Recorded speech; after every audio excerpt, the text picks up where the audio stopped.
very violent, abusive home, right? Very toxic, very dysfunctional. I won't go into any great detail, not here. I will maybe later on, but not here. But I've seen things that no child should have to see. I've seen my mother deal with things and suffer through things that no child should have to see their mother go through, and no child should have to see their father do to anybody, less more their mother, right? So for all these people that run around talking about a two-parent home is always the best and all of that, no, it's not. It's not. Especially not if it's that toxic, that violent, and that abusive, and that dysfunctional. It would have been better, because there was a time when my parents separated, and it was a lot better for me, right? I think it was better for her, but it was I know it was a lot better for me. But she fell for all this. Well, if you let me come back, I'm gonna buy a house and things gonna be different and all of that. And eventually they did buy a house, and they owned several homes and owned several properties and all of that. But the violence never stopped. The abuse never stopped. The abuse didn't stop until I got old enough to fight back. And when I got old enough to fight back, that's kind of when it trimmed down some. And, as they started getting older and older, and sickness and disease and all of this kind of stuff started kicking in. But, no, even the promises were broken. So that's why I would tell any woman, if you find yourself in a position where you can actually escape domestic violence, you can actually escape the abuse, please don't go back. Please don't go back. You know what I'm saying? Because 9 times out of 10, it's not going to change. It's not going to change. The person is not going to change. Whether it's the male or the female that's doing the abusing, it's not going to change. And it took me a while. But yes, there came a time when I had to forgive my father for some things. There became a time when I had to forgive my mother for some things. And I also had to understand that both of them, my parents, both of them came from toxic households. Both of them came from households where they were abused in one way or the other, right? And because they never healed from their trauma. They never dealt with their trauma. In my mama's situation, my mama's mother got with a man that mistreated all of her kids. And he would cook food, and they would cook food, and he would lock the food away so the kids couldn't get access to it, and they were hungry and all of this kind of stuff. So my mama my mama grew up real hard, and then at some point the man actually put my mother, and I think she was 11, 12, 13 years old, somewhere along there, actually put her out. So, but the problem was my mother never dealt with her mother about that. She held on to that trauma and she took it out on everybody else, but she never dealt with her mama about that trauma. And as she got older, I'm talking about my mother, as she got older, she got more angry, she got more resentful, she got more bitter. She just became hate-filled. And unforgiving. It was awful, right? My dad,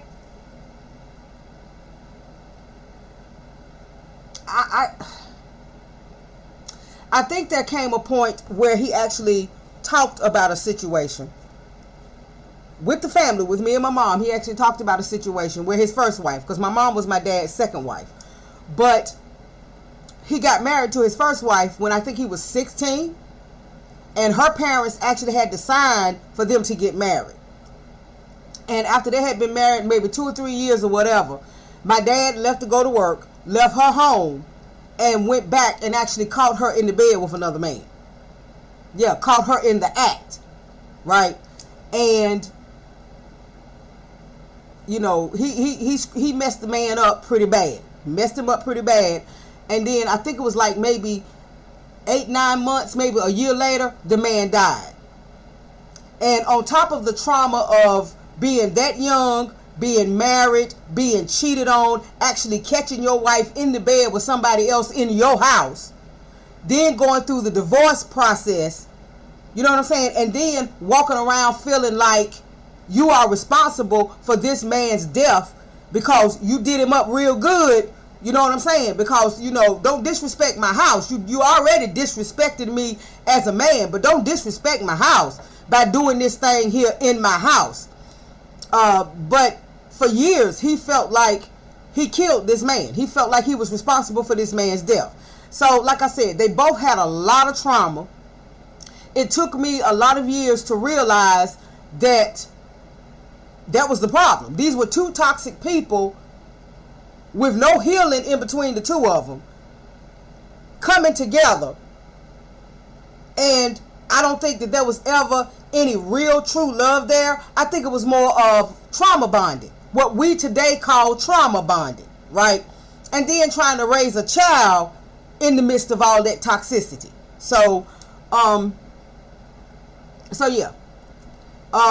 But as I grew up, you know, I grew up, I was always the fat kid. I was always a little plump little girl, right? So there was a lot of bullying and a lot of being picked on at school. So by the time I get to middle school, I'm not feeling good about myself. I have very low self-esteem. I don't have a lot of confidence in myself. I was real smart, you know. And now that I've grown up, you know, even in my 20s and my 30s, I realized that I looked good back then, right? I was just a little bit plumper than some of the other girls. But, so I was bullied and I was picked on. And at one point, I got to hanging out with the quote-unquote gangster type girls at school. And I started doing a lot of skipping classes. I started getting into trouble. So I had to go to summer school 2 years in a row. My 10th grade year, after 10th grade year, and after 11th grade year, I had to go to summer school so that I could graduate on time. But I did graduate on time. And then I think it's because of my low self-esteem. I think it was because of my just completely messed up concept and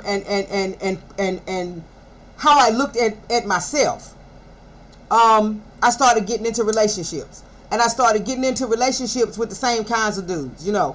And I used to run around talking about all the time that I like bad boys. And you know how they say that the preacher's kids are always the worst kids and all of this kind of stuff. And you have to realize now that all of this toxic, dysfunctional stuff is still going on in my household. Right? So I guess you know, and I'm trying to prove that I'm not going to be a woman like my mother that allows men to beat on me and mistreat me and all of this kind of stuff. Well, I ended up getting into some real toxic relationships, abusive relationships, right, to a certain extent. Now, in most cases, I wasn't being beat on, right, but they were still abusive anyway. You know, it was toxic, it was abusive, the way we talked to each other, how we treated each other, and all of that. But I've just seen a lot in my life. I've been through a lot in my life. My parents struggled financially my whole entire life. You know what I'm saying? Even though they were able to buy property and they were able to buy homes, they still struggled financially. It was never enough. They argued over money a lot. It was